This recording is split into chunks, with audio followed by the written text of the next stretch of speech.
भारत का पहला शहर कौन सा है जिसे यूनेस्को ने सिटी ऑफ लिटरेचर के रूप में मान्यता दी है? काफ़ी इंपॉर्टेंट देखिए क्वेश्चन ये। यूनेस्को ने हाल ही में विश्व शहर दिवस पर 55 रचनात्मक शहरों की नवीनतम सूची जो है वो जारी करी है, जिसमें से भारत के शहर देखिए ग्वालियर और कोझिकोड को यूनेस्को क्रिएटिव सिटीज़ नेटवर्क कार्यक्रम के अंतर्गत देखिए शामिल किया है। केरल में कोझिकोड शहर जो है वो भारत का पहला साथ यूनेस्को ने मध्य प्रदेश के देखिए ग्वालियर शहर को सिटी ऑफ म्यूजिक के तौर पर मान्यता दी है। ये चीज़ भी आप ध्यान रखिएगा, ये भी काफ़ी इंपॉर्टेंट है। ग्वालियर की हम बात कर रहे हैं फ्रेंड्स, तो देखिए संगीत के सम्राट तानसेन की जन्मस्थली कहा जाता है ग्वालियर को। तानसेन को ध्रुपद गायन शैली के लिए जाना जाता है। ये दोनों चीज़ें ध्यान रखिएगा। सिटी ऑफ लिटरेचर के रूप में किसे मान्यता दी गई है? कोझिकोड शहर को। और सिटी ऑफ म्यूजिक के तौर पर ग्वालियर शहर को देखिए मान्यता दी गई है। ठीक है फ्रेंड्स, यहाँ पर देखिए हमने यूनेस्को क्रिएटिव सिटीज़ नेटवर्क की बात करी, UCCN की। तो ये यूनेस्को का एक प्रमुख शहर कार्यक्रम है जिसकी शुरुआत 2004 में हुई थी। ठीक है फ्रेंड्स, यहाँ पर सी आंसर बिल्कुल सही होगा। चलिए नेक्स्ट क्वेश्चन की तरफ चलते हैं। किस भारतीय ने wild life photographer of the year 2023 का पुरस्कार जीता है? किसने जीता है? देखिए फ्रेंड्स, बेंगलुरु निवासी 10 वर्षीय विहान तल्या विकास को लंदन में wild life photographer of the year 2023 जो है वो दिया गया है। सही होगा। इन्हें ये पुरस्कार जो है कृष्ण की नक्काशी के साथ देखिए ली गई मकड़ी की तस्वीर के लिए प्रदान किया गया है। Friends, wild life photographer of the year पुरस्कार की बात करते हैं तो देखिए ये प्रतियोगिता जो है लंदन में प्राकृतिक इतिहास संग्रहालय द्वारा देखिए आयोजित की जाती है। इस प्रतियोगिता को ऑस्कर ऑफ फोटोग्राफी के नाम से भी जाना जाता है। अगर हम बात करें कि wild life photographer of the year का पुरस्कार जीतने वाली पहले देखिए भारतीय कौन थे, तो फ्रेंड्स वो थी देखिए ऐश्वर्या श्रीधर। इन्हें 2020 में यह पुरस्कार जो है वो प्रदान किया गया था। 2023 में देखिए विहान ताल्या विकास ने यह पुरस्कार जो है वो जीता है। सिर्फ 10 वर्ष की आयु में देखिए इन्होंने ये पुरस्कार जो है वो जीता है। ध्यान रखिएगा, इंपॉर्टेंट है। नेक्स्ट क्वेश्चन आता है फ्रेंड्स हमारा, ब्रिटिश एकेडमी बुक प्राइज 2023 किसे प्रदान किया गया? तो हाल ही में फ्रेंड्स भारत में जन्मी लेखिका नंदिनी दास को उनकी पुस्तक courting India, England, Mughal India and the origin of empire में दिए जाने वाला पुरस्कार है, जिसकी स्थापना कब हुई थी? 2013 में हुई थी। किसके द्वारा यह पुरस्कार दिया जाता है? ब्रिटिश एकेडमी के द्वारा यह पुरस्कार जो है वो दिया जाता है। इस पुरस्कार को देखिए पहले नायफ अल रोडेन पुरस्कार के नाम से जाना जाता था। ध्यान रखिएगा, नंदिनी दास को 2023 ब्रिटिश एकेडमी बुक प्राइज से सम्मानित किया गया। नेक्स्ट क्वेश्चन की तरफ चलते हैं फ्रेंड्स। हाल ही में किस राज्य में बन्नी उत्सव मनाया गया है? किस राज्य में देखिए मनाया गया? आंध्र प्रदेश में। आंध्र प्रदेश के देखिए कुर्नूल जिले में पारंपरिक बन्नी उत्सव का, इसी के साथ साथ इस उत्सव में लाठियों से होने वाली एक लड़ाई भी देखिए शामिल होती है, जहां पर प्रतिभागी जो है 2 देवताओं को अपने कब्जे में लेने की कोशिश करते हैं। ऐसा माना जाता है कि देवता की मूर्ति को जो गांव जीत लेता है उन गांव में समृद्धि देखने को मिलती है। तो ध्यान रखिएगा फ्रेंड्स, हाल ही में आंध्र प्रदेश में बन्नी उत्सव जो है वो सेलिब्रेट किया गया। अगला क्वेश्चन आता है, हाल ही में संत सिंगाजी का मेला किस राज्य में आयोजित किया गया? तो सिंगाजी का मेला देखिए किस राज्य में आयोजित किया गया? मध्य प्रदेश में। मध्य प्रदेश के निमाड़ क्षेत्र मतलब खंडवा में देखिए प्रसिद्ध संत सिंगाजी मेले का आयोजन किया गया। इस मेले के दौरान भक्त सिंगाजी महाराज की समाधि स्थल पर दर्शन करने के लिए आते हैं। संत सिंगाजी की बात करते हैं तो देखिए ये मध्य प्रदेश निमाड़ के प्रसिद्ध संत थे। संत सिंगाजी को निमाड़ का कबीर के नाम से भी जाना जाता है। साथ ही में इन्हें पशु रक्षकों के एक देवता के रूप में भी पूजा जाता है। ध्यान रखिएगा, संत सिंगाजी का मेला किस राज्य में आयोजित किया गया? मध्य प्रदेश में। मध्य प्रदेश में देखिए और भी बहुत सारे मेले लगते हैं, जैसे कि जल बिहारी का मेला छतरपुर में लगता है, गरीबनाथ का मेला जो कि शाहजहाँपुर में आयोजित किया जाता है, व्यापार मेला जो कि ग्वालियर में सेलिब्रेट होता है, पीर बुधन का मेला शिवपुरी में आयोजित होता है। तो ये भी आप ध्यान रखिएगा। चलिए नेक्स्ट क्वेश्चन आता है हमारा, निम्नलिखित में से कौन एडेलगिव हुरुन इंडिया परोपकार सूची 2023 में शीर्ष स्थान पर आए? तो फ्रेंड्स, एडेलगिव हुरुन इंडिया परोपकार सूची 2023 जो है वो जारी की गई है। देखिए इस सूची में बताया जाता है कि किस व्यक्ति ने कुल कितना दान किया है। तो अगर हम देखिए पुरुषों की बात करें तो पहले स्थान पर देखिए कौन रहा है? आईटी कंपनी एचसीएल टेक्नोलॉजी के देखिए फाउंडर और चेयरमैन शिव नाडार। शिव नाडार जो है ये देखिए पहले स्थान पर रहे। तो यहाँ पर देखिए शिव नाडार बिल्कुल सही आंसर होगा। वहीं पर ही हम देखिए सर्वाधिक दान करने वाली अगर महिला की बात करें तो ये सूची भी जारी की गई। इस सूची में देखिए सामाजिक कार्यकर्ता रोहिणी नीलेकणी जो है वो देखिए पहले स्थान पर रही हैं। जो कि इन्फोसिस के को फाउंडर जो हैं नंदन नीलेकणी उनकी पत्नी हैं। ये चीज़ भी आप ध्यान रखिएगा, इंपॉर्टेंट है। चलिए नेक्स्ट क्वेश्चन की तरफ चलते हैं। हाल ही में केरल ज्योति पुरस्कार किसे प्रदान किया गया है? ये भी देखिए काफ़ी इंपॉर्टेंट क्वेश्चन है फ्रेंड्स। केरल सरकार द्वारा देखिए केरल राज्य में देखिए 3 बहुत ही इंपॉर्टेंट पुरस्कार जो है वो प्रदान किए जाते हैं। केरल ज्योति पुरस्कार, केरल प्रभा पुरस्कार और केरल श्री पुरस्कार। हाल ही में ये तीनों पुरस्कार जो है देखिए घोषित किए गए हैं। इन तीनों में सबसे इंपॉर्टेंट और सबसे बड़ा पुरस्कार होता है केरल ज्योति पुरस्कार। ये जो पुरस्कार है केरल सरकार द्वारा दिए जाने वाला सर्वोच्च नागरिक सम्मान है, जिसकी स्थापना कब हुई थी? 2021 में हुई है। पहली बार ये पुरस्कार जो है MT वासुदेवन नायर को दिया गया था। ये चीज़ ध्यान रखिएगा। हाल ही में देखिए 2023 केरल ज्योति पुरस्कारों की घोषणा की गई, जिसमें 1 व्यक्ति को केरल ज्योति पुरस्कार, 2 व्यक्तियों को केरल प्रभा और 5 व्यक्तियों को केरल श्री पुरस्कार से सम्मानित किया गया है। इसमें सबसे इंपॉर्टेंट केरल ज्योति पुरस्कार की बात करते हैं तो केरल ज्योति पुरस्कार 2023 दिया गया है T पद्मनाभन को। वेरी वेरी इंपॉर्टेंट है, बी आंसर यहाँ पर सही होगा। T पद्मनाभन को यह पुरस्कार जो है मलयालम साहित्य के क्षेत्र में उनके योगदान के लिए प्रदान किया गया है। ठीक है फ्रेंड्स, ध्यान रखिएगा, T पद्मनाभन। चलिए नेक्स्ट क्वेश्चन की तरफ चलते हैं। भारतीय निर्वाचन आयोग द्वारा तैयार किया गया एनकोर सॉफ्टवेयर में एनकोर का पूर्ण रूप क्या है? देखिए हाल ही में इस तरीके के क्वेश्चन जो है एग्जाम में देखने को मिल रहे हैं, इसलिए काफ़ी इंपॉर्टेंट है, ध्यान रखिएगा। भारतीय निर्वाचन आयोग ने उम्मीदवार और चुनाव प्रबंधन के लिए एक सॉफ्टवेयर जो है वो डिज़ाइन किया है, जिसका नाम क्या है? एनकोर। एनकोर का देखिए यहाँ पर फुल फॉर्म क्या है? Enabling communications on real time environment. यह सॉफ्टवेयर जो है रिटर्निंग अधिकारियों को उम्मीदवार के नामांकन, मतदाता मतदान, बी आंसर यहाँ पर सही होगा। नेक्स्ट क्वेश्चन आता है, हाल ही में किस देश की अदालत ने भारतीय नौसेना के 8 पूर्व अधिकारियों को मौत की सजा सुनाई है? तो देखिए फ्रेंड्स, काफ़ी दुखद घटना देखने को मिली।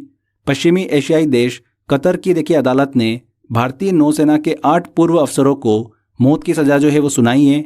इन अफसरों को यहाँ देखिए सजा जो है वो जासूसी के कथित आरोप में देखिए दी गई है। भारत में देखिए काफ़ी ज़्यादा विरोध देखने को मिल रहा है। ध्यान रखिएगा, किस देश की अदालत ने? कतर की अदालत ने। सी आंसर यहाँ पर सही होगा। नेक्स्ट क्वेश्चन की तरफ चलते हैं। हाल ही में कॉलिंस डिक्शनरी ने वर्ड ऑफ द ईयर 2023 किसे चुना है? तो वर्ड ऑफ द ईयर देखिए दिया गया है AI को। AI का पूरा नाम जो है वो आप सभी को पता ही है, आर्टिफिशियल इंटेलिजेंस। डी आंसर यहाँ पर सही होगा। आर्टिफिशियल इंटेलिजेंस जो है ये देखिए क्या है? एक कंप्यूटर या फिर कंप्यूटर नियंत्रित रोबोट बोल सकते हैं, या फिर एक सॉफ्टवेयर बोल सकते हैं, जो कि मानव मस्तिष्क की तरह ही देखिए बुद्धिमानी से सोचने वाला या बनाने की एक विधि है। ठीक है, अगर हम देखिए 2022 की बात करें कि कॉलिंस डिक्शनरी ने वर्ष 2022 का वर्ड ऑफ द ईयर देखिए क्या चुना था? तो वो था फ्रेंड्स पर्मा क्राइसिस, जो अस्थिरता और असुरक्षा के युग को इंगित करता है। तो 2022 का भी ध्यान रखिएगा और 2023 का भी ध्यान रखिएगा। ठीक है, चलिए नेक्स्ट क्वेश्चन की तरफ चलते हैं।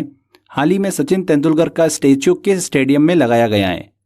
तो देखिए फ्रेंड्स, काफ़ी देखिए चर्चा में रहा। महाराष्ट्र के मुख्यमंत्री एकनाथ शिंदे ने मुंबई के देखिए वानखेड़े स्टेडियम में सचिन तेंदुलकर का स्टैच्यू का देखिए हाल ही में अनावरण किया है। इस स्टैच्यू को 14 फीट का देखिए बनाया गया है।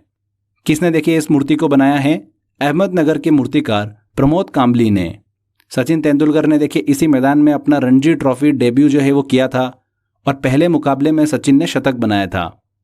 और 2013 में वेस्टइंडीज के खिलाफ देखिए अपने करियर का आखिरी मैच भी उन्होंने वानखेड़े स्टेडियम में ही खेला था। तो इसी स्टेडियम में देखिए सचिन तेंदुलकर के देखिए स्टैच्यू का हाल ही में अनावरण किया गया। ध्यान रखिएगा, Wankhede stadium, Mumbai. One day cricket में सबसे तेज 100 विकेट लेने वाले खिलाड़ी कौन हैं? तो देखिए फ्रेंड्स, पाकिस्तान के तेज गेंदबाज शाहीन अफरीदी जो है वो वनडे में सबसे तेज 100 विकेट लेने वाले फास्ट बॉलर गेंदबाज बन गए हैं। शाहीन अफरीदी ने सिर्फ 51 मैचों में 100 विकेट जो है वो कंप्लीट करे हैं। शाहीन अफरीदी ने ऑस्ट्रेलिया के तेज गेंदबाज मिचेल स्टॉक का रिकॉर्ड जो है वो तोड़ा है, जिन्होंने 52 मैच में 100 विकेट लिए थे। तो वनडे में फास्टेस्ट 100 विकेट लेने वाले देखिए खिलाड़ी कौन बने हैं? शाहीन अफरीदी। ठीक है, चलिए नेक्स्ट क्वेश्चन की तरफ चलते हैं। ब्रेकिंग द मोल्ड री imagining India's economic future book किसके द्वारा लिखी गई है? किसके द्वारा देखिए इस पुस्तक को लिखा गया है? भारतीय रिजर्व बैंक के पूर्व गवर्नर रघुराम राजन और अर्थशास्त्री रोहित लांबा ने देखिए ब्रेकिंग द मोल्ड बुक जो है वो लिखी है। हाल ही में देखिए इस बुक का अनावरण किया गया। इस बुक में भविष्य में भारत की आर्थिक प्रगति के बारे में देखिए लिखा गया है। साथ ही में विश्व की प्रमुख अर्थव्यवस्थाओं की तुलना में भारत के सामने आने वाली महत्वपूर्ण चुनौतियों पर भी प्रकाश डाला गया है। साथ ही में ध्यान रखिएगा, पिछले साल रघुराम राजन की बुक फॉल्ट लाइन्स ने financial times business book of the year का अवार्ड भी जीता था। अगर हम रघुराम राजन की देखिए इंपॉर्टेंट बुक की बात करते हैं तो ध्यान रखिएगा, I do what I do इनके द्वारा लिखी गई है। इसके अलावा द थर्ड पिलर जो है वो रघुराम राजन के द्वारा लिखी गई चर्चित पुस्तकें हैं। ठीक है, तो ये सारी बुक ध्यान रखिएगा, काफ़ी इंपॉर्टेंट है। इनसे रिलेटेड एग्जाम्स में क्वेश्चन जो है वो पूछे भी जाते हैं। चलिए नेक्स्ट क्वेश्चन की तरफ चलते हैं। हाल ही में किसे दूसरा रोहिणी नैयर पुरस्कार जो है वो प्रदान किया गया है? किसे प्रदान किया गया है?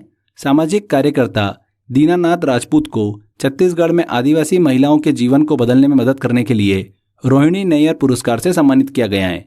ये दूसरा रोहिणी नैयर पुरस्कार है। इससे पहले ये पुरस्कार जो है सैत्रीचम संगतम को देखिए दिया गया था। ये चीज़ आप ध्यान रखिएगा।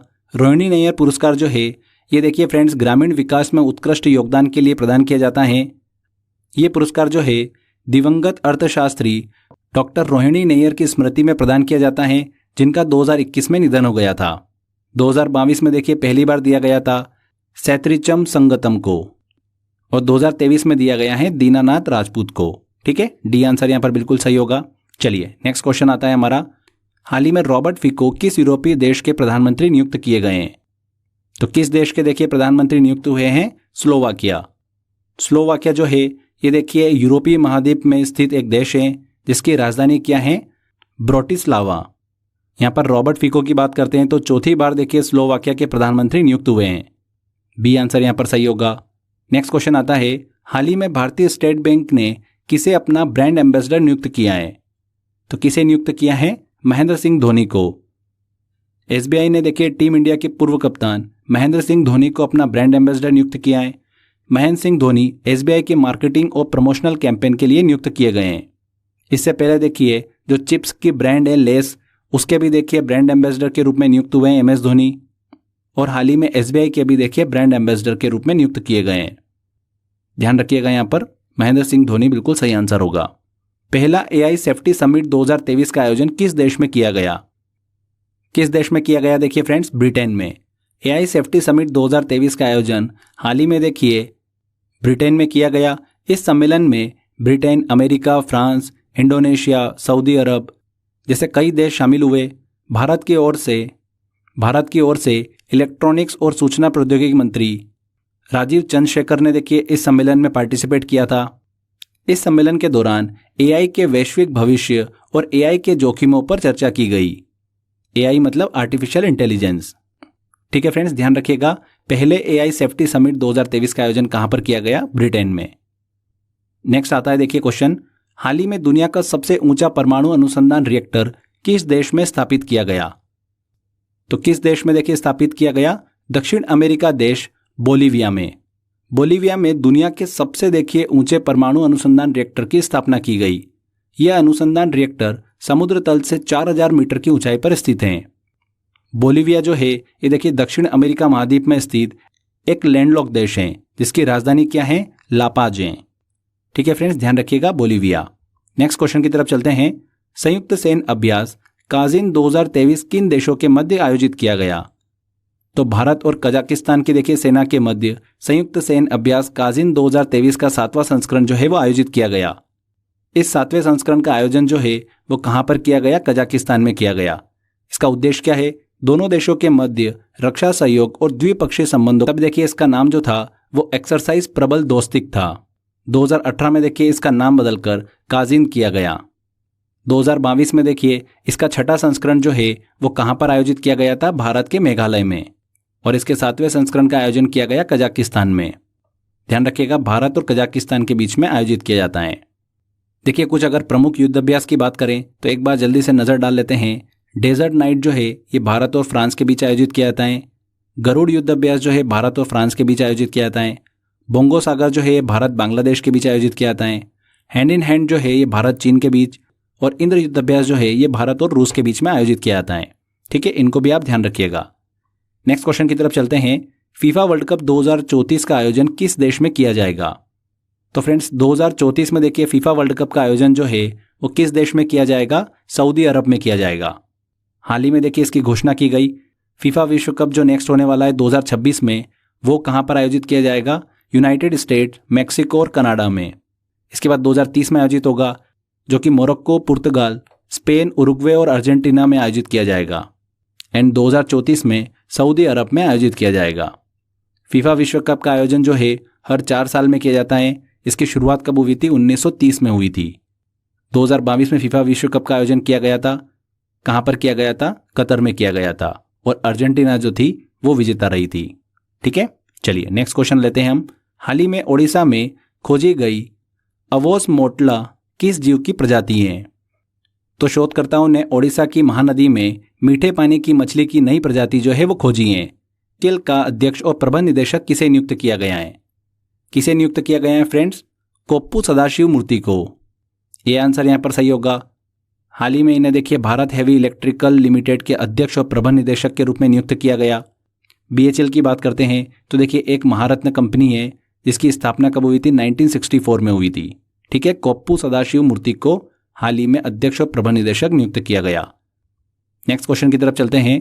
Akhaura Agartala cross border rail संपर्क परियोजना भारत और किस देश के मध्य शुरू की गई है? तो हाल ही में प्रधानमंत्री नरेंद्र मोदी और बांग्लादेश के प्रधानमंत्री शेख हसीना ने 3 परियोजनाओं का वीडियो कॉन्फ्रेंसिंग के माध्यम से देखिए उद्घाटन किया। ये तीनों परियोजना जो है भारत की सहायता से देखिए तैयार की गई हैं। कौन कौन सी ये तीनों परियोजना? Akhaura Agartala cross border rail संपर्क परियोजना, इसके अलावा खुलना मोंगला बंदरगाह रेल लाइन और मैत्री सुपर थर्मल बिजली संयंत्र की इकाई का फेज 2। यहाँ पर देखिए हम Akhaura Agartala cross border rail संपर्क परियोजना की बात करते हैं तो इस रेल लाइन देखिए संपर्क परियोजना की कुल लंबाई जो है वो 12 किलोमीटर है, जिसमें से 6 किलोमीटर के आसपास देखिए बांग्लादेश में है और 5.5 किलोमीटर के आसपास देखिए ये भारत में है, भारत के त्रिपुरा में। ध्यान रखिएगा, भारत और बांग्लादेश के बीच में देखिए ये रेल संपर्क परियोजना है। ये आंसर यहाँ पर सही होगा। नेक्स्ट एंड लास्ट क्वेश्चन आता है। अमृत वाटिका और अमृत महोत्सव स्मारक किस स्थान पर बनाया जा रहा है? कहाँ पर बनाया जा रहा है? देखिए ये नई दिल्ली में। हाल ही में प्रधानमंत्री नरेंद्र मोदी ने नई दिल्ली में मेरी माटी मेरा देश अभियान के देखिए समापन समारोह में अमृत वाटिका और अमृत महोत्सव स्मारक का शिलान्यास किया। इसी के साथ साथ प्रधानमंत्री ने देश के युवाओं के लिए मेरा युवा भारत प्लेटफॉर्म का भी शुभारंभ किया। मेरी माटी मेरा देश अभियान की बात करते हैं तो देखिए इसकी शुरुआत 9 अगस्त 2023 को हुई थी और इसका समापन हुआ 31 अक्टूबर 2023 को।